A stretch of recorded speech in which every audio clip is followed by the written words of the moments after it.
నమస్తే పెద్ద మనిషి ఏం పేరు? లింగయ్య. లింగయ్య, ఏం కథ మరి జోరుదారుగా ఎండలో కూర్చున్నావు? జోరుదారుగా ఎండలో కూర్చునేది ఏముంది అయ్యా, కాంగ్రెస్ ఆయన అది ఇస్తానండు ఇది ఇస్తానండు, ఎకరాల పైలు కూడా మళ్ళీ మొత్తం కట్ చేసి పడేయండు. ఏముంది ఇక మళ్ళీ రైతు బంధు ఎడబడ్డది. రైతు బంధు లేదు, ఏం లేదు. ఈసారి ఎలక్షన్ గెలిచాక వేస్తానంటుండు. మొన్న ఎకరానికి క్వింటల్కి 500 వేస్తాడు, 500 కూడా వీకినాయి. అసలు రేట్ వచ్చిందా నీకు? రేట్ లేదు, ఏది లేదు. ఎన్ని ఎకరాలు వేసినావు? నాది ఎకరన్నర వింటే ఎకరన్నర ఏంటో పోయింది. అది పోయింది. కాదు, పొలం మొత్తం పెట్టుకున్నాక నీకు 500 ఇస్తాడు. పైన కొద్దిగా పైన పిట్ట పైన 500 అన్నా చేసిండు, వేస్తేనన్నా అట్టన 500 పెంచిండు అన్నట్టు కూడా లేదు. అది పోయింది, ఇది పోయింది.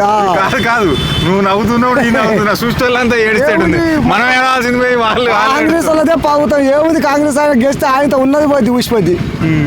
ఉన్నది ఊసిపోద్ది, ఏం లేదు. ఉన్నది ఊసిపోద్ది, ఏం లేదు. అలా ఎకరన్నర పొలం పెట్టుకున్నావు, మరి ఇంత మంచి నవ్వుతున్నాయి. ఎకరం ఏం చేయాలి మరి? నిన్న బోర్లు వేపిస్తే 2 పక్కలు వేపిస్తే 2 పక్కల 60,000 మీద పడ్డాయి. 60,000 మీద పడ్డాయి. ఈ బండ్లు ఎన్నిసార్లు పోతున్నాయి రోజుకి? బస్సు తిరుగుతూనే ఉన్నాయా? మళ్ళీ ఎలక్షన్లు అయిపోయినాక తిరగ ఇప్పుడే చూసుకో పాటలు. చూసుకోవాలి, తప్పదుగా. మళ్ళీ పొలం ఎండిపోతే అయ్యే పాటలు పాడుకోవాలండి. లంచోడుకో కాంగ్రెస్ వచ్చి మొత్తం ఆయన తాగం చేసింది. మొత్తం కూడా పోయింది. ఆడు నీళ్లు ఉంచుకొని నీళ్లు ఇచ్చి పెడితే కొంత పంటన పండు, కాలువలు కూడా మళ్ళీ నీళ్ళంతా ఒడ్లని పడినాక మళ్ళా నీళ్ళు వదిలిండు. ఇప్పుడు కాంగ్రెస్ వాళ్ళు ఏమంటారు అంటే, ఇప్పుడు పార్లమెంట్ గెలిపించారు అనుకో, మాకు కొద్దిగా బలం ఉంటుంది, మేము కొట్లాడతాం ఢిల్లీలో అంటారు. కాంగ్రెస్ వాళ్ళు వచ్చారంటే ఆయనతో పోతే నిలువున దోస్తారు. వాళ్ళు ఏమన్నా కుప్పల కాశపడి ఉన్న కొడుకులు వాళ్ళు. మరి కుప్పల కాశపడ్డ వాళ్ళు జనాలు మోసపోతారు తప్ప ఏం లేదు. ఇప్పుడు నువ్వేమో కాంగ్రెస్ అంటేనేమో వాళ్ళు ఎదురు చూస్తారు మంచిగా మేస్తానికి అంటున్నావు. అంతే మరి. మరి కేసీఆర్ సార్ గతంలో మంచిగా కేసీఆర్ సార్ చేసాడు, అప్పుడు చేసిండు, ఇప్పుడు ఓడిపోయి. ఇప్పుడు ఆయన కేసీఆర్ మాటకి ఏం పరుతుంది దక్కుద్ది? చేసినా ఉపయోగం లేదా కేసీఆర్? చేసినా ఏముంది, ఇప్పుడు ఆయన చేతిలో ఏముంది? ఇప్పుడు బలం గిత్తతాను ఉంటుంది కదా. ఇప్పుడు అంత ఇంత ఆసర ఉండాలంటే మరి 1-2 సీట్లన్నా మళ్ళీ గెలిపియాలి. అది కూడా దండగా ఈసారి వచ్చిన నమ్మకం దాకా. ఆయన మీద ఆయన లేని ఈడ మాటకి ఏం చేస్తాడు ఆయన? ఆయన పౌతాల మీద ఉంటే ఈడ సాగిద్ది అన్నట్టుంటది. ఆయన మీదనే లేదా, ఈడ ఏం సాగిస్తాడు ఆయన ఒక్కడికి గెలిచి? ఇప్పుడు జానారెడ్డి కొడుకు కూడా మంచివాడు. ఇప్పుడు జానారెడ్డి కొడుకు నిలువున దోస్తాడు. తండ్రి చేసిండు కొన్ని రోజులు, కొడుకు ఇంకో కొడుకు చేసిండు, మళ్ళీ ఇంకో కొడుకు చేస్తానే ఉండే.